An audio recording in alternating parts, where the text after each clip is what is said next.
if $80 is fair or not. They simply expect it. They're just asking who's the next to announce it, which means we're not just paying in dollars now, we're paying in awareness. And if that's the case, if we are paying in awareness, then that means that companies will be paying in sacrificing depth for dopamine. I mean, take for example what just happened. I don't know if you guys are familiar with this, but EA has officially cancelled the upcoming Black Panther game. And this isn't just a random decision, it's a red flag. Let me tell you why I say that. Because you see, it says more about the state of gaming than we actually realize. Now, EA, of course, will give us the corporate BS, the corporate fluff. They'll say it's restructuring, budget balancing, focus shifting. It's BS. They made it up. But if you've actually been paying attention, if you're really listening, you will catch the deeper truth that EA is not saying. Because EA is not in the business of building universes anymore. They exited that stage a long time ago. They are now in the business of managing franchises. It's not that they don't cancel because they can't make the game. They cancel it because they're afraid they won't be able to sell the narrative around it. You see, in chapter 1, Postman tells us that the medium is the metaphor. In chapter 3, he explains that in a print-based culture, ideas are dissected, challenged, valued for their depth. But in a visual culture, in a TV, trailers, hype clips, Twitter posts, what matters most is image, not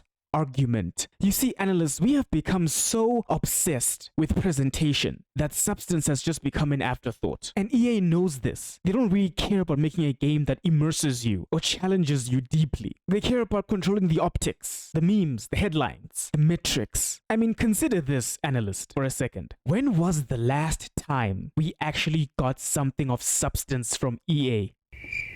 I mean, when was the last time they gave us something that just made us stop and pause and be like, wow, this is art? Was it Mass Effect 2? Dragon Age Origins? Mirror's Edge? You see, everything since then has either been a remake, Dead Space remake, or a live service burnout. And you wanna know the weird thing is? EA will remake Dead Space, but they won't lay a finger on Need for Speed Most Wanted. Riddle me that, Batman. Need for Speed Most Wanted is a game that we still talk about to this day. That should tell you everything. But let's put a pin in that subject because I have a lot to say about it. But right now, what I want to focus on is if they pulled the plug on Black Panther, what does this actually mean for the future of the Iron Man game that they're actually developing? Because I don't think I'm actually being too generous when I say that Black Panther is a globally recognized icon with deep lore and emotional power. And they just axed it just like that. So I'm thinking that if the Iron Man game actually does indeed come out, I'm expecting that they're gonna dress it up. Yeah, they're gonna make it look pretty. Add all those extra HUD elements, make it look nice, flight mechanics. But what I really worry about is, will it actually have soul? Will it have depth and not just be another forgotten Anthem 2.0? You see, analyst, games like God of War 2018, RDR 2, Spider-Man, Batman Arkham Knight, those games are still proof that there is still an audience of us out there that actually still crave rich and deep narrative experiences. But I fear that EA just doesn't have the courage or the patience to give us that. Because when we're talking about true depth, it can't be A or B tested. It can't be patch noted into greatness. It can't be trimmed into a 90-second teaser. The more I read about what this guy Postman was talking about, the more it seems as if he was actually kind of right about most things. It seems we are really amusing ourselves to death. And EA, they're not just part of the problem, they are optimizing it. So the question isn't just why did EA decide to cancel Black Panther? It's how many more sacred titles are we going to lose before we even realize we have normalized disappointment? Before we realize that we don't expect games to mean anything anymore. We just expect them to exist, shallow and dopamine ready. Which is actually the reason as to why EA refuses to remake Need for Speed Most Wanted.